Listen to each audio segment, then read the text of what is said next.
मेरा नाम करिश्मा है। मेरी शादी को 4 साल हो चुके थे और शादी के दूसरे दिन से ही मुझसे घर के सारे काम करवाए जा रहे थे। जब मेरी शादी हुई थी तब मेरी नंद कुंवारी थी। तब भी वो घर का कोई काम नहीं करती थी, लेकिन मेरी सास थोड़ा बहुत काम करवा लिया करती थी। मेरी शादी के पूरे 1 साल बाद मेरी नंद की शादी हो गई थी। अपनी नंद के घर से निकलने पर मुझे बहुत सुकून मिला था, क्योंकि वो घर में रहकर हमेशा मेरी सास को मेरे खिलाफ भड़काती रहती थी। लेकिन ये सुकून मेरी ज़िंदगी में सिर्फ कुछ ही दिनों का था, क्योंकि मेरी नंद हमेशा हमारे घर पर आती रहती थी और इसी तरह उसकी शादी को 3 साल और मेरी शादी को 4 साल गुजर गए थे। आज मैंने अपने पति से गुस्सा होते हुए कहा कि आखिर आपकी बहन को क्या परेशानी है, आखिर वो क्यों हर बार इधर आ जाती है और फिर खुद सारा टाइम आकर घर में आराम करती रहती है। उससे इतना भी नहीं होता कि अपनी भाभी के काम में कोई हेल्प ही करा दे। मेरा पति कहने लगा कि तुम जानती हो कि मेरी बहन किस हाल से है, तुम्हें इस समय उसे कुछ नहीं कहना चाहिए। तुम खुद तो अभी तक माँ नहीं बन सकी, अगर मेरी बहन माँ बनने वाली है तो तुम उसे अब सुकून से नहीं रहने देती। खबरदार जो तुमने मेरी बहन से घर का कोई भी काम करवाया। मैंने अपने पति से कहा, अच्छा तो ठीक है, मैं आपके घर की कोई नौकरानी नहीं हूँ। पिछले 4 साल से मैं आपके घर में नौकरानी की जिंदगी गुजार रही हूँ। कभी आपने मुझे अपनी पत्नी होने का हक दिया है? पहले तो कभी कभी आपकी मम्मी मेरे साथ कोई काम करवा दिया करती थी, लेकिन आपकी बहन तो शुरू से ही हरामखोर रही है।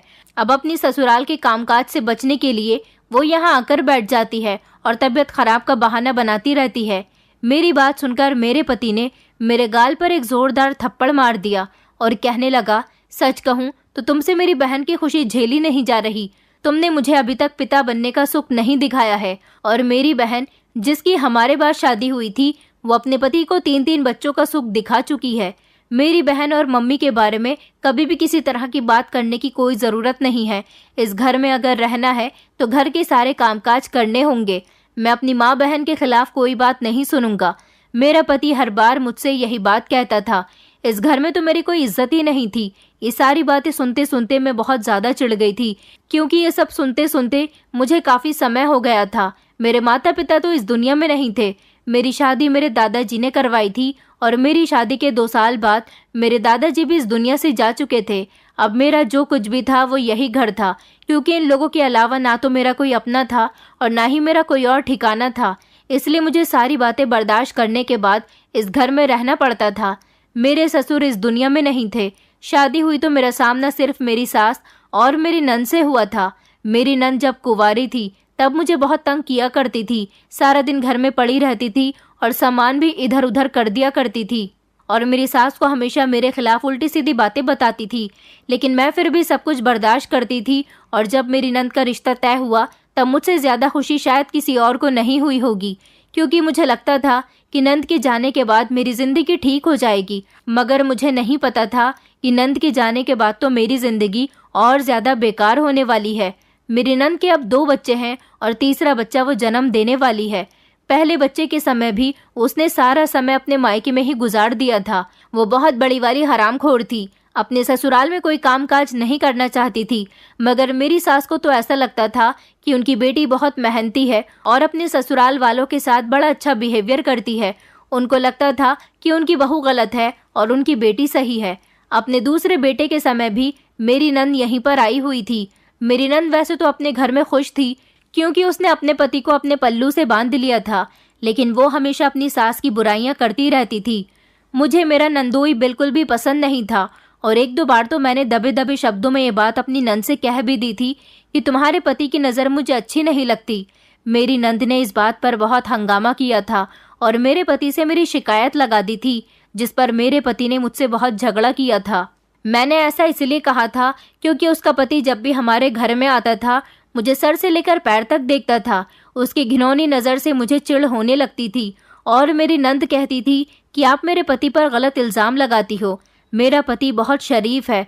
मैं उसकी बात पर कहती थी कि भगवान करे कि वो शरीफ ही निकले, क्योंकि तुम उसकी पत्नी हो और उसे मुझसे ज़्यादा समझती हो। लेकिन फिर भी ना जाने क्यों जब भी मेरी नंद का पति हमारे घर पर आता था तो उसकी नज़रें मुझे बहुत अजीब सी लगती थीं। मैं कभी उसके सामने ज़्यादा आना भी नहीं चाहती थी, क्योंकि जिस तरह से वो मुझे देखता था और फिर जिस तरह मेरे साथ हंसी मजाक करने की कोशिश करता था वो मुझे बहुत अजीब लगता था। मेरी सास और पति ने मेरी नंद की शादी बड़े ही देखभाल करके की थी। मेरे पति के एक दोस्त ने उसको ये रिश्ता बताया था, इसीलिए मेरे पति ने इस लड़की की शादी अपनी बहन से करने से पहले उसके खूब अच्छी तरह से छानबीन निकाली थी। ये लड़का मेरी नंद के लिए हर हाल से अच्छा था, अच्छा खासा कमाता था, 2 बहनों का इकलौता भाई था और क्या चाहिए था, जिनमें से एक बहन की तो शादी भी हो चुकी थी। इसलिए मेरी सास और मेरे पति ने सोचा कि इकलौता बेटा है, हमारी बेटी वहां पर राज करेगी। लेकिन उन्हें नहीं पता था कि इसका उल्टा भी हो सकता है। मेरी नंद की दोनों ही नंदी बहुत ज्यादा चालाक थी। मेरी नंद तो मेरे सामने चालाक बना करती थी, लेकिन अपनी दोनों नंदों के सामने उसने हार मान ली थी। उसने कभी मायके में तो कोई काम नहीं किया था, लेकिन शादी के बाद वो घर की इकलौती बहू थी, इसलिए घर की सारी जिम्मेदारी उस पर आ गई थी, जो उससे संभाली नहीं जा रही थी। मेरा नंदोई अपने माँ बाप का इकलौता बेटा और अपनी दोनों ही बहनों का इकलौता सहारा था, इसलिए उसके माता पिता और उसकी बहनें अपने ही भाई से उम्मीदें लगाती थी और वो हर काम मेरे नंदोई से ही पूरा करवाती थी। और ये सब मेरी नंद से बर्दाश्त नहीं होता था। वो अपने पति से इन बातों पर झगड़ा करके हमारे घर पर आ जाती थी, लेकिन उसके पति के अंदर इतनी हिम्मत नहीं थी कि अपनी पत्नी के मायके में आकर रुक जाने पर भी उसे अपनी पत्नी पर गुस्सा नहीं आता था, बल्कि वो हर बार उसे मनाने के लिए आ जाया करता था। मेरी सास और पति भी उसे समझा बुझाकर उसके ससुराल भेज दिया करते थे, लेकिन यहाँ से जाने के बाद मेरी नंद को घर के सारे काम करने पड़ते थे। जब से उसकी शादी हुई थी तब से उसकी सास ने घर के सारे काम अपनी बहू को सौंप दिए थे। जिस तरह से मैं अपनी ससुराल के सारे काम किया करती थी, इसी तरह से मेरी नंद के साथ भी हो रहा था। मेरी नंद ने भावनाओं में बहकर घर की सारी जिम्मेदारियों को अपने हवाले कर तो लिया था, मगर कुछ ही दिनों में उसको तारे नजर आ गए थे, क्योंकि घर में रहकर तो उसने कभी पानी का एक गिलास भी खुद लेकर नहीं पिया था। मेरी सास ने उसे बड़े लाड प्यार से पाला था। वो अपनी बेटी को ही सिर्फ बेटी समझा करती थी, और जब मैं इस घर में आई तो मुझे इस घर की नौकरानी का रुतबा दे दिया गया था, जबकि मुझे तो इस घर में बहू भी नहीं समझा जाता था। मेरी शादी से पहले मेरी सास अपनी बेटी के सारे काम किया करती थी, लेकिन जब से मेरी शादी हुई थी उसके और अपनी सास के भी सारे काम मैं ही किया करती थी। लेकिन जब मेरी नंद को अपनी ससुराल में सारी जिम्मेदारियां उठाने पड़ी तो वो बात बात पर अपनी माँ को फोन करके अपनी सास, नंद और अपने पति की बुराइयां करती थी और कहती थी कि इस घर में मेरे लिए काम बहुत ज्यादा है। मेरी सास भी अपनी बेटी को एडवाइस दिया करती थी कि तुम कोई काम मत करो और तबीयत खराब का बहाना बनाकर अपने कमरे में लेट जाओ, तुम्हें कोई काम करने की जरूरत नहीं है, और फिर भी अगर तुमसे कोई कुछ कहे तो मुझे बताना, मैं तुम्हारी ससुराल आकर तुम्हारी सास, नंद और पति को सीधा करूंगी। मेरी सास हमेशा अपनी बेटी को उल्टी सीधी बातें बताया करती थी।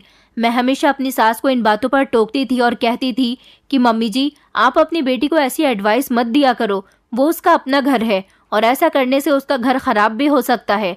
अब उसे अपने घर में दिल लगाना चाहिए, अब उसका घर है। जिस तरह से आप मेरी जिम्मेदारी हो, इस तरह से उसे भी अपने ससुराल वालों को अपनी जिम्मेदारी समझना चाहिए। जैसे उस घर के तौर तरीके हैं उन्हें अपनाना चाहिए।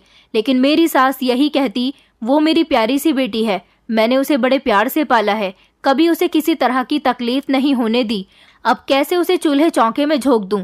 नितिन ने तो उसे नौकरानी बनाकर रख दिया है। मेरी बेटी को ससुराल में कितने काम करने पड़ते हैं। हर किसी की जिंदगी तुम्हारी तरह नहीं है कि ससुराल में सुकून की जिंदगी गुजार सके। तुम तो यहाँ पर राज करती हो। देखो, मेरी बेटी जब से ससुराल गई है वहाँ की नौकरानी बनकर रह गई है। अपनी सास की बातें सुनकर मुझे बड़ी हैरानी हुई थी कि उन्होंने मुझे इस घर में कौन सा राज करने का मौका दे दिया था। मैं भी इस घर की एक नौकरानी ही थी। जब अपनी बेटी पर बात आती है तो माँ तड़पती है, और जब दूसरों की बेटियों को परेशान करती हैं तो उन्हें लगता है कि उनकी बहुएं घर में सुकून से रह रही हैं। वाह रे ऊपर वाले, तूने भी कैसा दस्तूर बनाया है, अपनी बेटी अपनी और दूसरे की बेटी कुछ नहीं लगती। मेरी सास को हमेशा अपने दामाद पर गुस्सा आता था कि वो अपनी पत्नी के लिए अपने घर वालों से लड़ता क्यों नहीं है, लेकिन वो बेचारा भी क्या कर सकता था। मुझे लगता था कि मेरी नंद की शादी हो चुकी थी, उसे अपने घर की जिम्मेदारियां उठाने में कोई भी परेशानी नहीं होनी चाहिए थी, क्योंकि कोई भी लड़की मायके में कितना ही लाड प्यार से क्यों ना पली बड़ी हो, लेकिन ससुराल में जाने के बाद तो उसे सब कुछ करना पड़ता है, सब कुछ झेलना पड़ता है। मेरी नंद की सास ने तो खुशी खुशी अपनी बहू को किचन और घर की सारी जिम्मेदारी उसके हवाले कर दी थी, लेकिन मेरी नंद थी कि उससे तो कुछ हो ही नहीं रहा था। उनको लगता था कि इकलौती बहू ही घर की सारी जिम्मेदारी को संभाले। मेरी नंद की शादीशुदा वाली नंद तो 1 महीने में ही सिर्फ एक बार अपने मायके आती थी। उसके आने पर मेरी नंद के माथे के बल गहरे हो जाते थे। इस तरह उसकी जिंदगी अपनी ससुराल में खट्टी मीठी चल रही थी। अपनी ससुराल में कभी मेरी नंद काम कर लिया करती थी तो कभी मना कर दिया करती थी। जब बहू घर का काम करने से मना कर देती तो मजबूरन उसकी बूढ़ी सास को ही घर के काम करने पड़ते थे।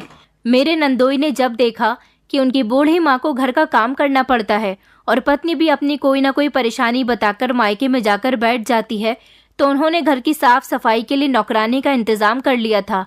जबकि किचन में अब सिर्फ 4 लोगों के लिए खाना बनाने का ही काम होता था, तो मेरी नंद को वो भी भारी लगता था। इस बात पर भी वो अपनी सास और पति से झगड़ा करती रहती थी, जबकि मुझे दिन रात अपने घर में यही ताने सुनने को मिलते थे कि अभी तक तुम बच्चा तक पैदा नहीं कर पाई हो। मेरा पति, मेरी नंद और मेरी सास तीनों मिलकर मुझे बहुत सारे ताने दिया करते थे। मैं भगवान से हर दिन रो रो कर प्रार्थना करती थी कि मुझे भी माँ बनने का सुख दे दे, ताकि मैं इन लोगों का मुंह बंद कर सकूं। मगर प्रार्थना करते करते मुझे 4 साल गुजर गए थे और यही वजह थी कि मेरा पति भी मुझसे दूर दूर रहने लगा था। उसे बच्चों का बहुत शौक था और बच्चे बहुत अच्छे लगते थे। उतना ही मैं उसे पिता बनने का सुख नहीं दे पा रही थी।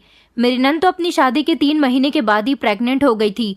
जब पहली बार वो प्रेग्नेंट हुई तो अपनी तबीयत खराब का बहाना लेकर वो हमेशा बिस्तर पर पड़ी रहती थी, जिसकी वजह से उसकी सास का बिहेवियर उसके साथ और ज्यादा खराब रहने लगा था। लेकिन वो ये सोचकर बर्दाश्त कर लिया करती थी कि ये माँ बनने वाली है। मेरी नंद की सास को अब काम करने की आदत नहीं रही थी, लेकिन फिर भी अपनी बहू की हरकतों की वजह से वो किचन में जाकर काम देख लिया करती थी। बाकी का सारा काम नौकरानी करती थी। वो अपने बेटे से शिकायत करती रहती थी, मगर मेरा नंदोई तो मेरी नंद का दीवाना था। मुझे तो ऐसा लगता था जैसे मेरे नंदोई की नियत ही खराब है, क्योंकि वो मुझे ही नहीं बल्कि हर लड़की या औरत को गंदी नज़र से ही देखता था। मेरी नंद अपने कमरे में आराम करते करते बोर हो गई थी, इसलिए उसने एक प्लान बनाया कि क्यों ना वो अपने मायके में जाकर आराम करे। मायके में भाभी उसकी और भी ज्यादा अच्छी तरह से सेवा करेगी। ससुराल में उसे ज्यादा सेवा नहीं मिल रही थी, क्योंकि उसकी नंद भी कोई काम नहीं करती थी। मेरी नंद अपने पति से कहकर अपने मायके आ गई थी। मैंने देखा था कि मेरी नंद बिल्कुल ठीक थी, वो सिर्फ तबीयत खराब होने की एक्टिंग करती थी। मेरी नंद का 3रा महीना चल रहा था जब वो हमारे यहाँ 1 महीने के लिए रुकने के लिए आ गई थी। उसके आने पर मेरे लिए घर का काम और ज़्यादा बढ़ जाता था और मुझे हर काम अब भारी लगता था। जैसे तैसे करके पूरे 2 महीने रहने के बाद मेरी नंद अपनी ससुराल चली गई थी, लेकिन फिर तबीयत खराब का बहाना करके वो हमारे घर आ गई थी।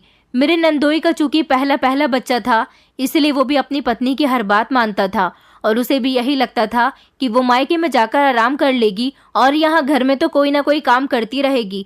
इस तरह से उसकी तबीयत और ज़्यादा खराब रह सकती है और अगर मायके जाएगी तो बिल्कुल ठीक रहेगी।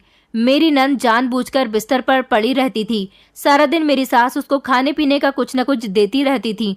उसे अपने मायके से अच्छा कुछ नहीं लगता था।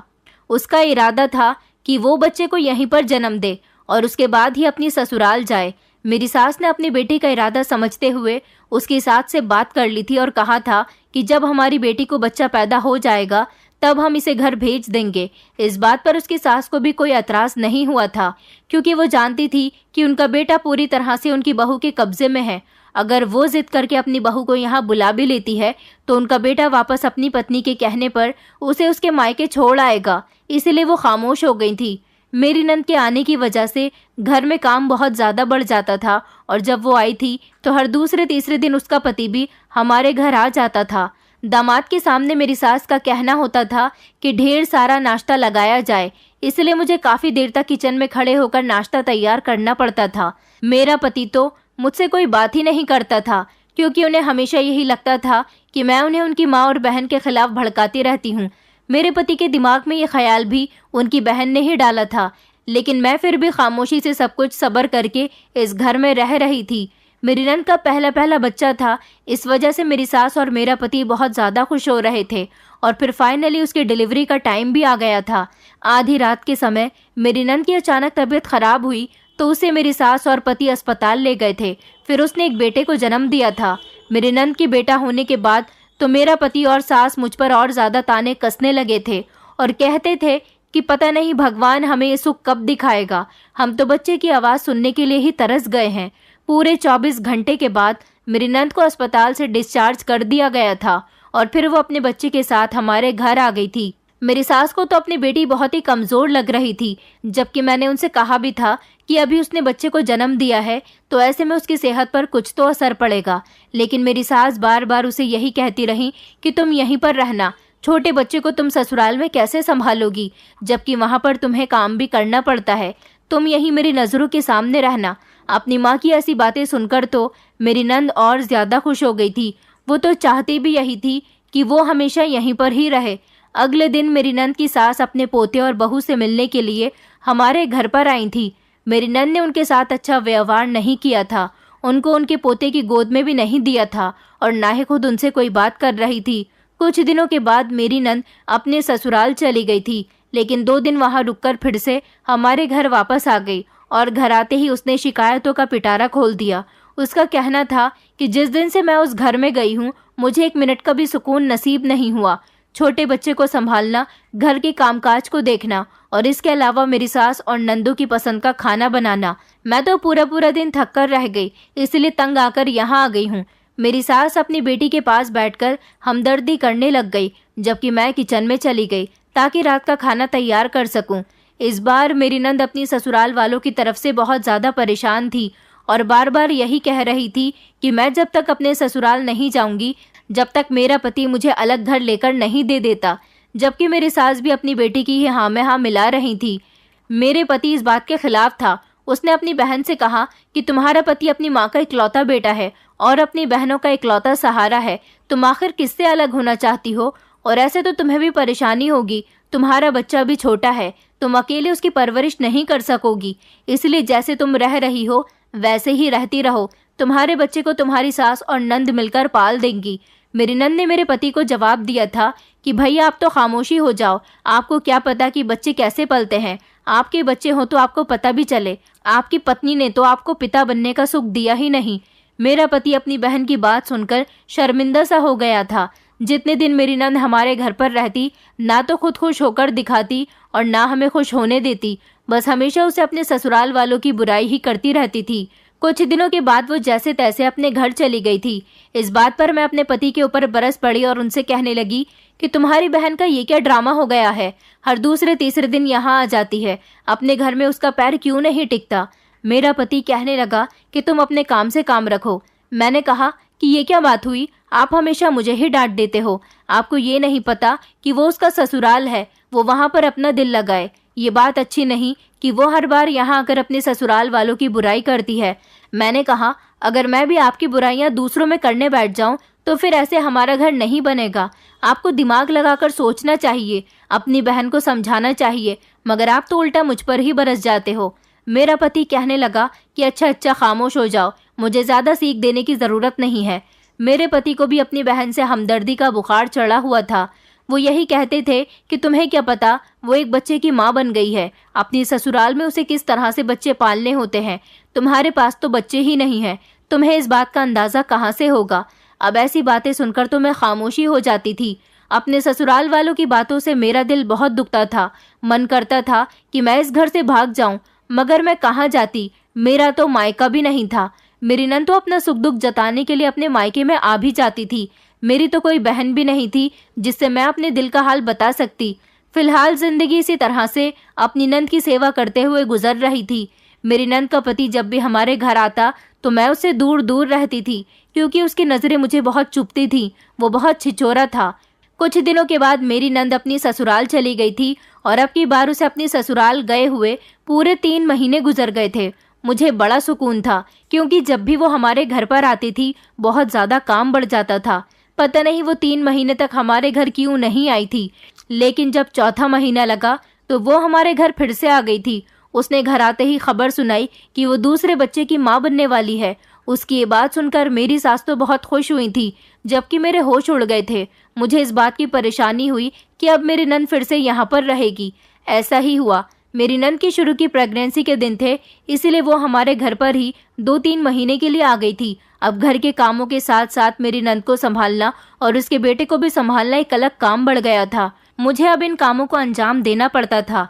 मेरी नंद का बेटा तो अभी सिर्फ 5 महीने का ही था और ज्यादातर वो बिस्तर पर ही लेटा रहता था, बस इसीलिए उसकी ज्यादा परेशानी नहीं थी। बाकी सारे काम तो मैं किया करती थी, लेकिन उसका डायपर चेंज नहीं करती थी। उसका डायपर मेरी सास ही चेंज किया करती थी। मेरी नंद और सास ने तो मुझे फ्री की नौकरानी समझ लिया था। ऊपर से हर दूसरे तीसरे दिन मेरी नंद का पति घर चला आता था। वो मुझसे बात करता था तो उसके बोलने का अंदाज भी बदल जाता था, जो मुझे तो महसूस होता था मगर घर के बाकी किसी भी मेंबर को महसूस नहीं होता था, और मैं उनकी तरफ देखती रह जाती। पता नहीं क्या बात थी कि मेरा नंदोई हमेशा मुझे अजीब अजीब नज़रों से देखता था और मुझसे बात करने की कोशिश करता था, लेकिन जो भी था मामला कुछ अच्छा नहीं लग रहा था। जैसे तैसे करके पूरा 1 महीना होने के बाद मेरी नंद अपने घर चली गई थी तो मैंने सुकून का सांस लिया था। अब मैं भगवान से प्रार्थना कर रही थी कि वो दोबारा यहाँ वापस ना आए, क्योंकि उसके आ जाने से मैं बहुत तंग आ जाती थी। मेरी सास की तबीयत काफ़ी दिनों से ठीक नहीं चल रही थी और मेरा पति तो ऑफिस में होता था। जब मेरी नंद हमारे घर पर नहीं होती थी तो सुबह को अपना काम करने के बाद सारा दिन फ्री रहती थी। बस मुझे रात का खाना बनाना होता था। एक दिन हमारे घर के दरवाजे पर दस्तक हुई। मैं जब दरवाज़ा खोलने गई तो मैंने देखा कि मेरा नंदोई दरवाजे पर खड़ा हुआ था और कहने लगा, भाभी क्या मैं अंदर आ सकता हूँ? मैंने उसे अंदर आने के लिए रास्ता दिया और खुद पीछे हट गई तो वो कहने लगा कि मैं यहाँ से गुजर रहा था तो सोचा कि सासू माँ की तबीयत देखता चलूँ। मैंने अपने नंदोई से कहा, लेकिन मम्मी जी तो सो रही हैं। मेरा नंदोई कहने लगा, अच्छा तो फिर आप मुझे 1 गिलास पानी पिला दीजिए, उसके बाद मैं अपने घर चलता हूँ। मैं किचन में अपने नंदोई के लिए पानी लेने चली गई थी। उसके बाद वो सोफे पर आकर बैठ गया। मैं पानी लेकर आई और मैंने उसे जैसे ही पानी का गिलास थमाया तो उसने मेरा हाथ पकड़ लिया। मैंने झटके से अपना हाथ पीछे किया और कहने लगी कि ये आप क्या कर रहे हो? वो बोला, मैं तो कुछ भी नहीं कर रहा भाभी, बस पानी का गिलास ले रहा हूँ। मुझे इंतजार था कि कब वो पानी का गिलास खत्म करे और यहाँ से जाए, लेकिन वो एक एक घूंट बड़ी आराम से पी रहा था। मुझे अपने नंदोई से डर लग रहा था, क्योंकि मेरी सास दवाई खाकर सो रही थी और मेरा पति भी घर में नहीं था। वो पानी पीते हुए मुझे बड़ी अजीब तरह से देख रहा था। उसने कहा, भाभी आप कितनी खूबसूरत हो, लेकिन आपके पति को आपकी अहमियत नहीं पता। कोई आपकी अहमियत मुझसे पूछे तो मैं उसे आपकी तारीफ में कितनी ढेर सारी बातें बताऊं। उनकी बातें सुनकर मैं अचानक घबरा गई थी। मैंने कहा, क्या मतलब है आपका? मेरा नंदोई कहने लगा, कुछ नहीं, बस मेरी पत्नी भी हमेशा आपकी बुराइयां करती रहती है, लेकिन मुझे पता है कि आप कितनी तारीफ के लायक हो। अपने नंदोई की बातें मुझे बहुत बुरी लग रही थी। मैं उससे नजरें चुरा रही थी। पानी पीने के बाद वो हमारे घर से चला गया था। कुछ दिन इसी तरह से गुजर गए थे। मेरी नंद का बड़ा बेटा 1.5 साल का और छोटा बेटा 1 साल का हो चुका था। उसका यही रूटीन था कि वो हर 4-5 दिन बाद हमारे घर पर आ जाती थी और मेरा जीना दुश्वार कर दिया करती थी। जिंदगी इसी तरह से गुजर रही थी जब एक बार मुझे ये पता चला कि अब उसके तीसरा बच्चा भी होने वाला है। वो तीसरे बच्चे की माँ बनने वाली है। मैं भगवान से शिकायत कर रही थी कि मैं सबकी सेवा करती हूँ, फिर भी मेरे भाग्य में एक बच्चा भी नहीं है। और मेरी नंद, जो अपने ससुराल वालों को बिल्कुल नहीं समझती, उसे 3-3 बच्चे दे दिए। एक दिन मैं पड़ोस वाली आंटी के घर गई थी। जब उन्होंने मुझसे पूछा कि तुम्हारी शादी को कितना समय हो गया, और मैंने उन्हें बताया कि मेरी शादी को 4 साल हो गए हैं, मेरी पड़ोस वाली आंटी कहने लगी, तो फिर तुमने अभी तक डॉक्टर के क्यों नहीं दिखाया? तुम्हें किसी लेडी डॉक्टर का इलाज करना चाहिए। लेकिन मैं अब उनको क्या बताती कि मेरे पति का कहना है कि तुम्हें डॉक्टर का इलाज करने की ज़रूरत नहीं है, तुम शुरू से ही बांझ हो। ऐसा नहीं था कि मेरा पति शुरू से ही ऐसा था और इस तरह की कड़वी कड़वी बातें करता था। मेरा पति शादी के 6 महीने बाद ऐसा हुआ था। मेरी नंद शुरू से ही बहुत चालाक थी और मुझसे बहुत जलती थी। कुछ उसका किया धरा था। उसने मेरे पति के दिमाग में डाल दिया था कि तुम्हारी पत्नी बांझ है। शादी के शुरू के दिनों में तो मेरा पति मुझसे प्यार करता था, मेरी हर बात मानता था, लेकिन वो बाद में बदल गया था। वो यही कहता था कि तुम बांझ हो, तुम्हारा इलाज करवाने से कुछ नहीं होगा, मेरे पैसे बर्बाद हो जाएंगे। अगर तुम नॉर्मल होती तो अब तक बच्चा हो गया होता। पड़ोस वाली आंटी को मैं ये बताकर आई थी कि मैं डॉक्टर का इलाज ज़रूर करूंगी और घर जाकर सोचने लग गई थी कि अपने पति को किस तरह से तैयार करूं डॉक्टर के पास जाने के लिए, क्योंकि अपनी नंद को देख देख कर अब मुझे भी बच्चे की चाहत ज़्यादा होने लगी थी। भगवान से प्रार्थना तो मैं हर रोज़ ही करती थी, क्योंकि मुझे ढेर सारी बातें सुननी पड़ती थी। मेरा पति रात को घर आया तो मैंने उसे बताया कि आप मुझे कल डॉक्टर के पास लेकर चलना। मेरे पति ने कहा कि कोई ज़रूरत नहीं है डॉक्टर के पास जाने की। तो मैं अपने पति के पैरों में गिर गई और कहने लगी कि एक बार हम अपना चेकअप करवाकर देख लेते हैं, आपको तो बच्चों का इतना शौक है। मेरा पति कहने लगा कि मुझे हाँ बहुत शौक है, मगर तुम मेरा ये शौक पूरा नहीं कर रही हो। मैंने अपने पति से रोते हुए कहा, ये सब मेरे हाथ में नहीं है। आपके कहने से मैं बांझ नहीं हो सकती। आप एक बार मेरी रिपोर्ट करवा कर तो देखो। डॉक्टर से एक बार बात करके देखते हैं, डॉक्टर क्या बताती है। मेरा पति कहने लगा, अच्छा ठीक है, कल डॉक्टर के पास चलना, मैं तुम्हारा ये शक ही दूर किए देता हूँ। अगले दिन हम दोनों पति पत्नी डॉक्टर के पास गए और उनको अपनी पूरी परेशानी बताई। डॉक्टर ने मेरा चेकअप किया था और मेरे पति की भी रिपोर्ट करवाई थी। हम दोनों की ही रिपोर्ट हो गई थी। जब हम लोग घर वापस आ रहे थे तो डॉक्टर ने कहा था कि एक बार रिपोर्ट आ जाए, उसमें पता चल जाएगा कि तुम बांझ हो या नहीं। मैं तो अच्छा खासा खाता पीता इंसान हूँ, मेरे अंदर तो कोई कमी ही नहीं हो सकती। मेरा पति बड़े घमंड के साथ ये बात कह रहा था। कुछ समय और गुजर गया और मेरी नंद का तीसरा बच्चा भी पैदा होने वाला था। मेरी नंद अपने आखिरी समय में हमारे घर पर आ गई थी। अब उसके दो बच्चों का भी मुझे ख्याल रखना पड़ता था और घर के भी ढेर सारे काम होते थे। पहले तो मेरी सास मेरी नंद के बच्चों को देख लिया करती थी, मगर अब वो बीमार रहने लगी थी। अब वो बिस्तर से ज्यादा उठती ही नहीं थी। मेरी नंद तो हमारे घर आने के बाद महारानियों की जिंदगी गुजारती थी। दोपहर का टाइम था जब अचानक मेरी नंद को दर्द होना शुरू हो गया। मैंने उसके पति को फोन किया, उसका पति उसे अस्पताल ले गया था। फिर मेरे पति भी ऑफिस से आ गए। मैं भी अस्पताल जाना चाहती थी, मगर मेरी नंद के दोनों बच्चे मेरे पास ही रुके हुए थे। उनको मैं अस्पताल लेकर नहीं जा सकती थी और मेरी सास ने कह दिया था कि रात का खाना तैयार करके रखना, रात को अस्पताल खाना जाएगा। इसलिए मैं घर में ही रुक गई थी। मैंने अपनी नंद के दोनों बच्चों को खाना खिलाकर सुला दिया था और फिर मेरी सास मेरे पति के साथ अस्पताल चली गई। मेरी नंद ने तीसरे भी बेटे को जन्म दिया था। मैंने रात का खाना तैयार कर लिया था और अपने पति को कॉल करके कहा कि खाना बन चुका है, आप आकर खाना ले जाओ। मेरा पति कहने लगा कि अच्छा ठीक है, थोड़ी देर में आता हूँ। थोड़ी देर के बाद जब दरवाजे पर दस्तक हुई तो मैं दरवाजा खोलने गई और मैंने सोच लिया था कि मेरे पति ही खाना लेने के लिए आए होंगे। लेकिन जैसे ही मैंने दरवाजा खोला तो मेरे होश उड़ गए थे, क्योंकि दरवाजे पर मेरा पति नहीं बल्कि मेरा नंदोई खड़ा हुआ था। उसने कहा कि भाभी, मैं खाना लेने के लिए आया हूँ। मैं पीछे की तरफ पलट ही रही थी कि अचानक उसने मेरा हाथ पकड़ लिया और खुद घर के अंदर आ गया। मैं उसे देखकर घबरा गई थी। उसने जल्दी से घर के दरवाजे को अंदर से बंद कर लिया और फिर घर के अंदर आ गया। मैंने कहा, आप ये क्या कर रहे हो? इस तरह घर के अंदर क्यों घुसे आ रहे हो? मेरा नंदोई कहने लगा कि ये तुम्हारी ससुराल के साथ साथ मेरा ससुराल भी है, मैं जब चाहे यहाँ आ सकता हूँ। मैंने कहा, तुम्हारी हिम्मत कैसे हुई? तुमने मेरा हाथ पकड़ा, मेरा हाथ छोड़ो। वो कहने लगा कि हाथ तो मैं नहीं छोड़ूंगा, मैं तुमसे अकेले में मिलना चाहता था। उस दिन भी सासू माँ घर में मौजूद थी, मगर आज तो घर में बच्चों के अलावा कोई भी नहीं है। मैं तुम्हें क्या बताऊं, तुम मुझे बहुत ही खूबसूरत लगती हो। मेरा नंदोई जबरदस्ती मेरे करीब आने की कोशिश करने लगा। मैंने कहा, हटो यहाँ से, मैं अपने पति को कॉल लगाती हूँ। मेरे नंदोई ने जल्दी से मेरे हाथ से मोबाइल छीन लिया और मुझे घसीटकर कमरे के अंदर लेकर जाने लगा। कहने लगा, आज मुझे अच्छा मौका मिला है, आज तो मैं अपनी ख्वाहिश पूरी करके ही रहूंगा। मैं चीख रही थी, चिल्ला रही थी। मेरी चीखने की आवाज से उसके दोनों बच्चे भी उठ गए थे और बुरी तरह से रो रहे थे, मगर उस दरिंदे को मुझ पर ख्याल नहीं आ रहा था। मैं भगवान से प्रार्थना कर रही थी कि कोई मेरी मदद के लिए आ जाए। मैं जोर जोर से चिल्ला रही थी ताकि मेरी आवाज आस पास भी जाए, लेकिन वो मेरे मुंह पर बार बार हाथ रख रहा था और कह रहा था कि शोर मत मचाओ वरना अच्छा नहीं होगा।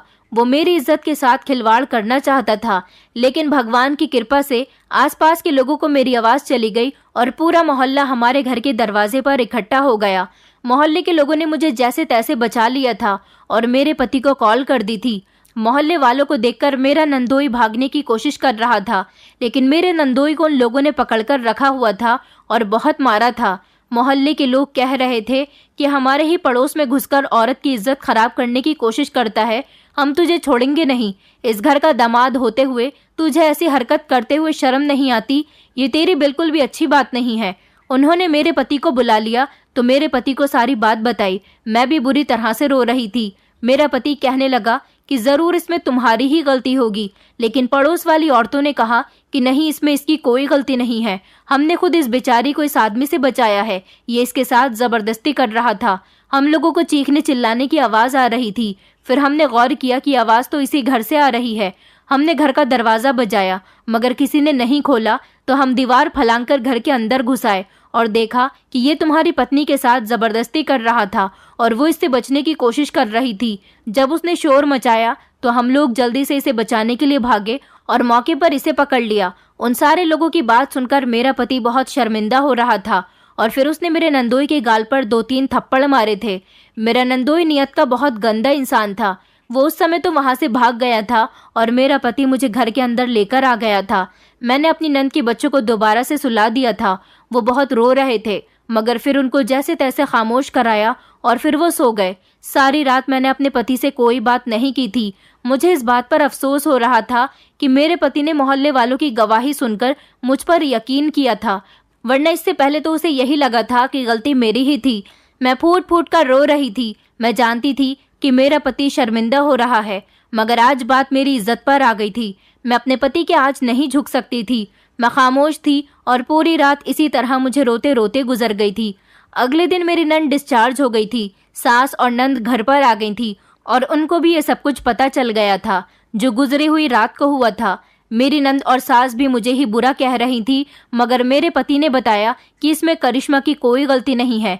मेरे पति ने गुस्से से अपनी बहन की तरफ देखते हुए कहा, तुम्हारा ही पति उसके साथ जबरदस्ती कर रहा था। मोहल्ले वालों ने मुझे इस बात की गवाही दी है। मेरी नंद कहने लगी, अब आप मोहल्ले वालों की बातों में आकर मेरे पति पर इल्जाम लगाओगे भैया। मेरा पति कहने लगा, बात मेरी पत्नी की इज्जत की है। पहले तो मैंने भी इसकी बातों पर यकीन नहीं किया था, मगर तुम्हारा पति बहुत ही घटिया इंसान है। उससे कह देना कि मेरे सामने ना आए। अगर मेरे सामने आया तो मैं उसकी गर्दन काट दूंगा। और हाँ, तुम भी जल्द से जल्द यहाँ से अपना बोरिया बिस्तर समेटो और यहाँ से निकल जाओ। मेरी सास कहने लगी, बेटा अपनी बहन से ये तुम किस तरह से बातें कर रहे हो।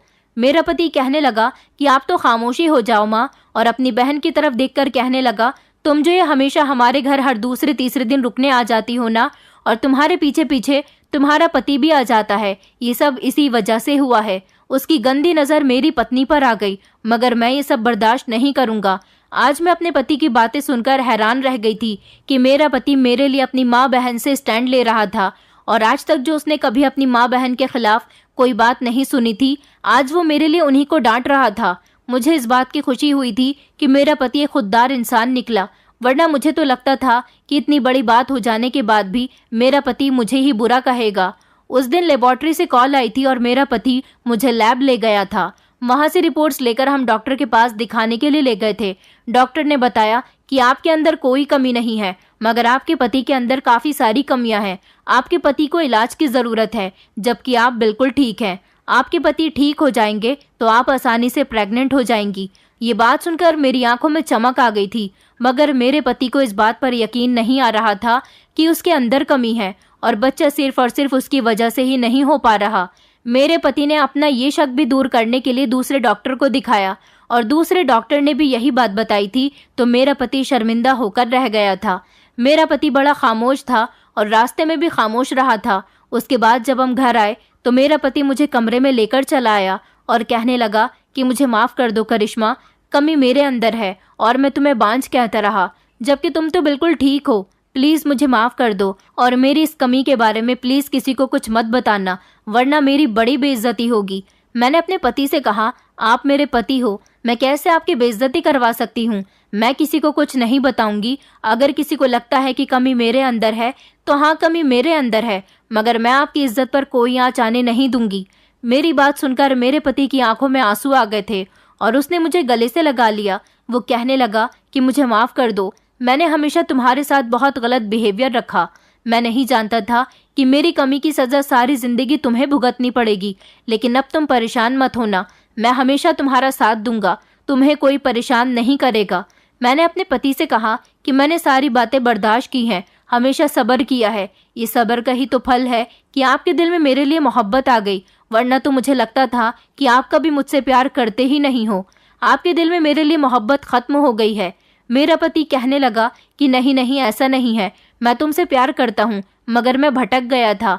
एक तुम ही तो मेरी हमसफ़र हो जो हमेशा मेरा ख्याल रखती हो। मैंने तुम्हें इतना बुरा भला कहा है, लेकिन फिर भी तुमने मेरा और मेरे परिवार वालों का ख्याल रखने में कभी कोई कमी नहीं छोड़ी। अपने पति की कमी के बारे में मैंने कभी किसी को नहीं बताया था। अब की बार तो मेरी नंद अपने बच्चों के साथ एक हफ्ता रहकर ही हमारे घर से चली गई थी, क्योंकि मेरे पति ने उसे कह दिया था कि तुम यहाँ से जल्दी ही चली जाना। अगर तुम्हारा पति यहाँ आया तो मैं तुम दोनों पति पत्नी को घर से निकाल दूंगा। मेरी नंद को विश्वास नहीं हो रहा था कि उसका भाई ऐसी बातें भी कर सकता है। मेरे पति को अपनी बहन के पति से जितनी नफरत हो रही थी उतनी ही नफरत अपनी बहन से भी हो रही थी, क्योंकि वो जानती थी कि उसका पति छिचोरा है। फिर भी उसने कभी अपने पति पर रोक नहीं लगाई और हमेशा हमारे घर आकर बैठ जाती थी। अब वो हमेशा हमारे घर रहेगी तो उसका पति इधर उधर मुंह ही मारेगा। मेरे पति ने कहा कि अब खामोशी से अपनी घर गृहस्थी पर ध्यान दो और यहाँ ज्यादा आने की जरूरत नहीं है, सिर्फ वक्ती तौर पर आओ और चली जाओ। अपने पति को अपने काबू में रखो, अपने पास रखो, ताकि वो किसी दूसरी औरत पर नजर डालने की कोशिश ना करे। मेरी सास को मेरे पति की बातों का बुरा तो जरूर लगा था और उन्होंने इसके बदले मुझे बुरा भला कहना शुरू कर दिया था। तो मेरे पति ने इस बार अपनी माँ को भी डांट दिया था और कहा था कि मैं अपनी पत्नी के बारे में अब कोई बुराई नहीं सुनूंगा, मेरी पत्नी बहुत अच्छी है।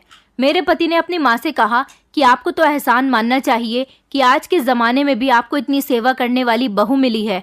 आप एक नज़र अपनी बेटी को ही देख लीजिए, जो अपने ससुराल वालों की सेवा से बचने के लिए यहाँ पर आ जाती है। मेरी सास अपने बेटे की बातें सुनकर शर्मिंदा होकर रह गई थी। उसके कुछ दिनों के बाद मेरी सास बहुत ज़्यादा बीमार रहने लगी थी। मैंने अपनी सास की इतनी सेवा की कि उनके दिल में मेरे लिए मोहब्बत उमड़ गई थी और फिर उनके दिल से अपनी बेटी का ख्याल भी निकल गया।